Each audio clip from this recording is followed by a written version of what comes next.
So now today we are going to understand the logic how to insert an element into the array.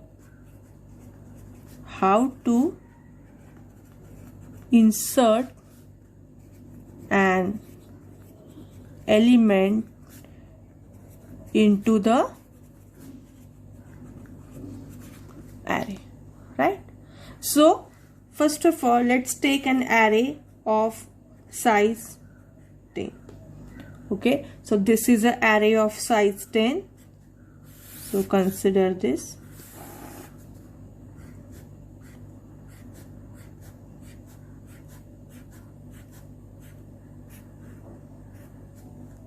Index numbers,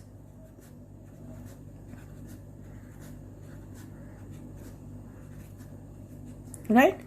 So now this is array A of size 10, right? So now let's put some element into the array.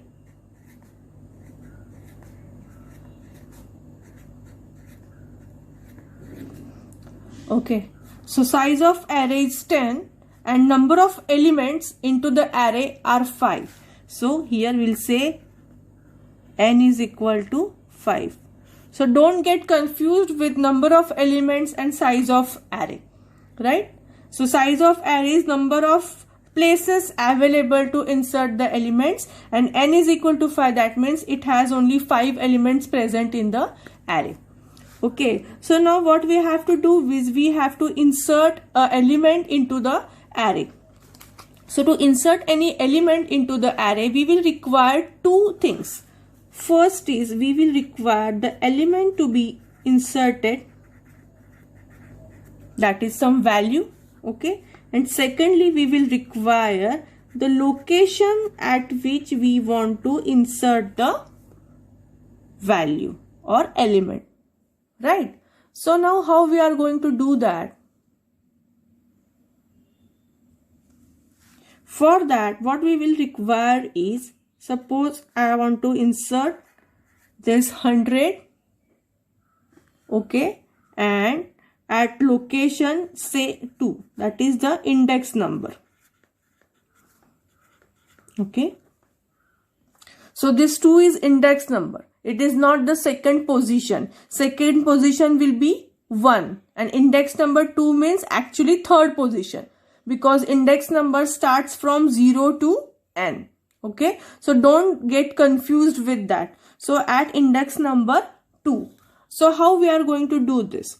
So first of all, we will consider 2-3 different cases how we are going to think. So if I simply put a of say 2 is equal to 100.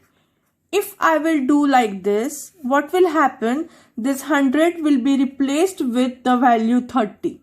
Right, and I will not be able to get this 13 afterwards because it will be override by 100. So this is what I don't want, because I want output like this. The output should be 10, 20, 30, 100, 30, 40 and 50.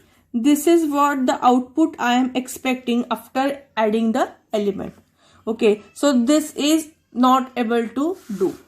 Then suppose I'll go with a for loop, say for I equal to LOC, that is the location, from 2, I less than n, I plus plus.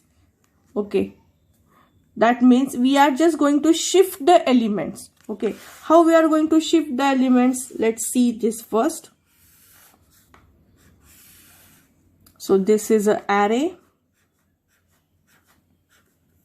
I'll consider only 5 elements right now.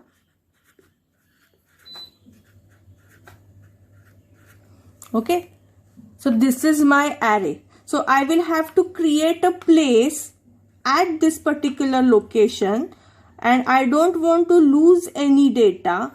So for that, what I will have to do is I will shift all my elements to the next location, right?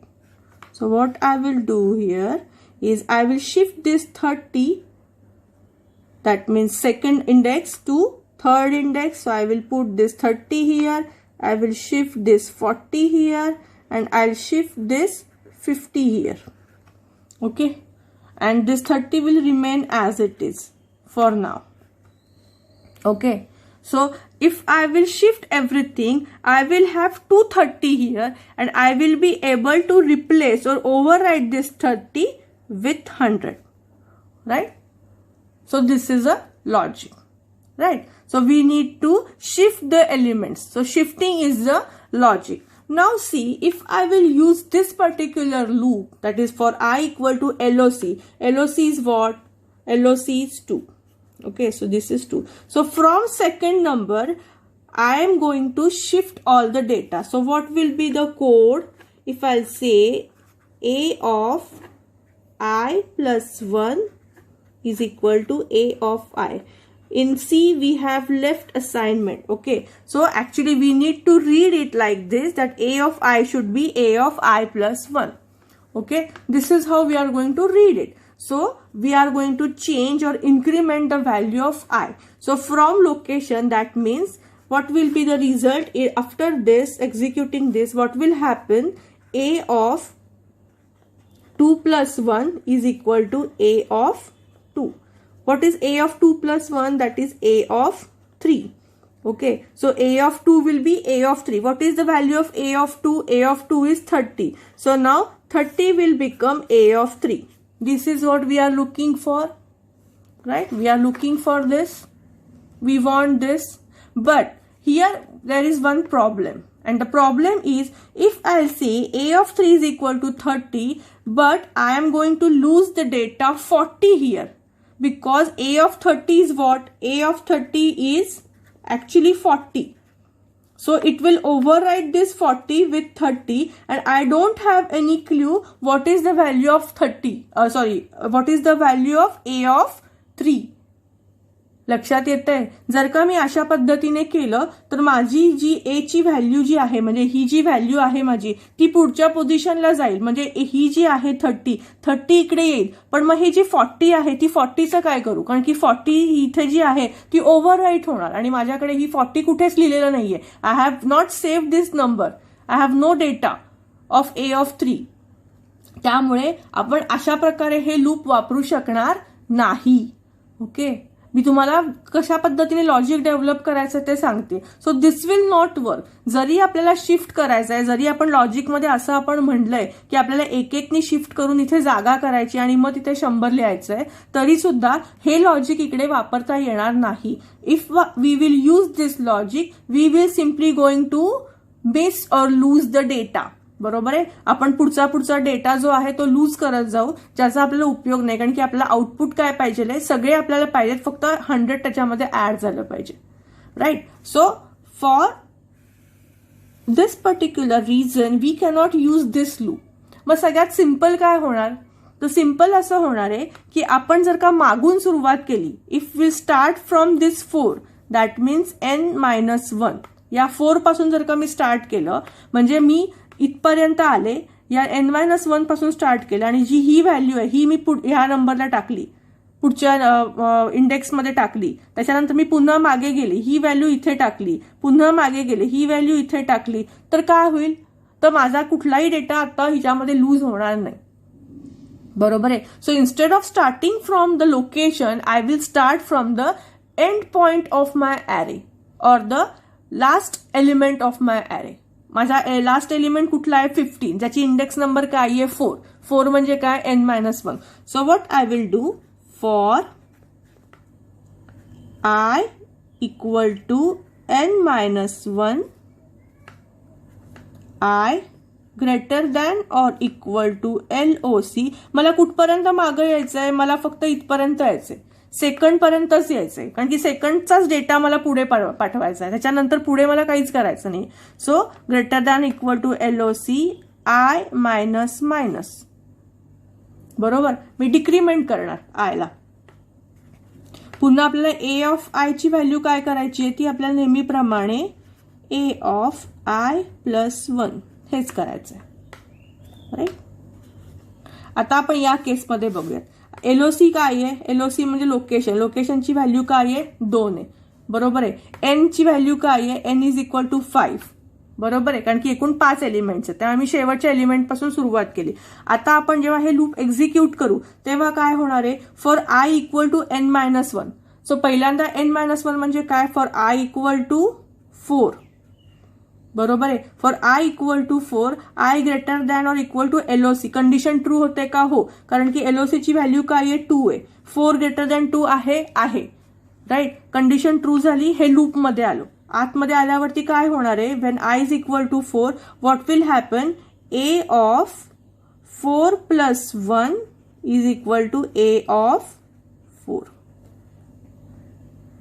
बरोबर आहे, जेव्हा आयची value 4 होती तेव्हा काय झालं, आपण ह्याच्यातून काय केलं, a of 5 is equal to A of 4. म्हणजे आपण हा 4 जो आहे हा 5 ला असाइन केला, राईट. त्याच्यानंतर पुढे काय झालं, पुन्हा आय मायनस मायनस आयची व्हॅल्यू काय झाली, 3 झाली. When I is equal to 3, A of 3 plus 1 is equal to A of 3. बरोबर आहे, म्हणजे काय झालं, ए ऑफ 4 ए ऑफ 3, म्हणजे ए ऑफ 3 ची व्हॅल्यू ए ऑफ 4 ला गेली.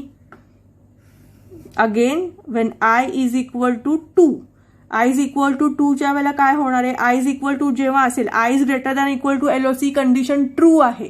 बरोबर आहे, कंडिशन ट्रू आहे, त्याच्यामुळे a of 2 plus 1 is equal to A of 2.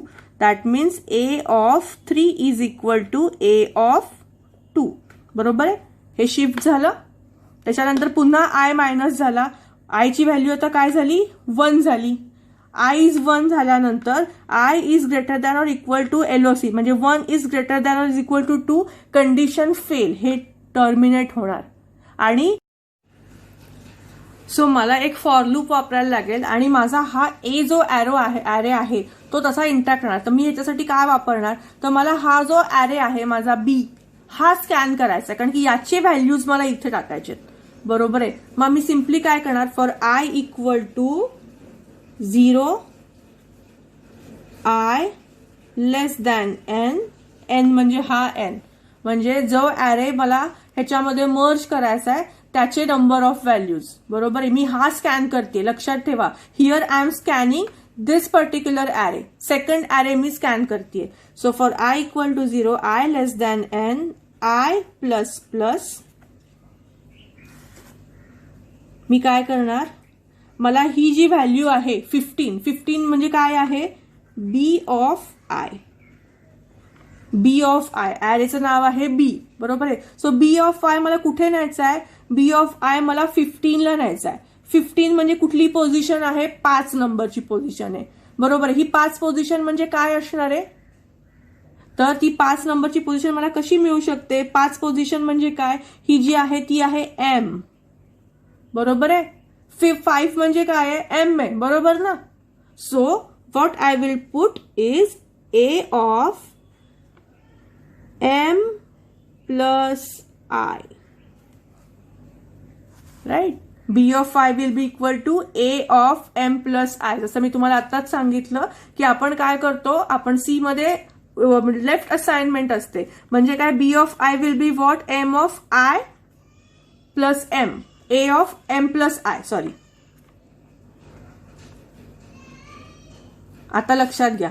आता काय होईल, वेन आय इक्वल टू 0, जेव्हा आयची व्हॅल्यू 0 असणार आहे तेव्हा, आणि आयची व्हॅल्यू 0 आहे, आय लेस दॅन एन, एनची व्हॅल्यू काय आहे, 2 आहे. बरोबर आहे, सो आपण लूपमध्ये गेलो, b of i, b of i काय आहे, बी ऑफ आय म्हणजे बी ऑफ 0 म्हणजेच किती, 15 will be a of M plus 0. एमची व्हॅल्यू काय आहे, 5, 5 प्लस 0 म्हणजेच ए ऑफ 5. बरोबर आहे, आणि ही व्हॅल्यू काय आहे, a of 5. So a of 5 will be equal to 15. बरोबर आहे. नंतर पुढे काय झालं, आय प्लस प्लस झालं, म्हणजे पुन्हा आयची व्हॅल्यू इज इक्वल टू 1 झाली, 1 लेस दॅन एन, ट्रू. बरोबर, पुन्हा लूपमध्ये गेलं. आता काय होणार आहे, ए ऑफ एमची व्हॅल्यू आहे 5, 5 प्लस 1, आणि इथे बी ऑफ 1, बी ऑफ 1 किती आहे, 30 आहे. B of 1 is 30, so 30 will be equal to A of 6. That means here. Okay, आता हा ॲरे जो आहे अप टू 9 आहे, राईट. लक्षात आलं. So this is a simple logic, right. So here you are going to declare 2 arrays. 2 array declare करा. 2 array declare केला की दोन्ही arraysसाठी नंबर ऑफ एलिमेंट्स वापरा.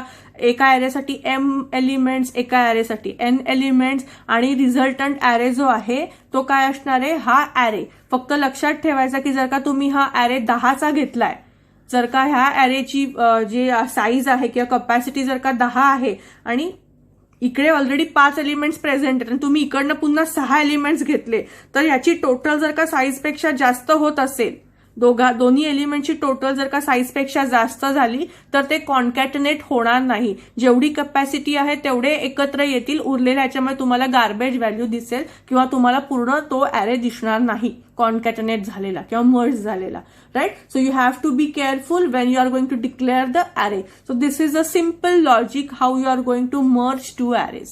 Okay, so understand the logic and develop program accordingly, right?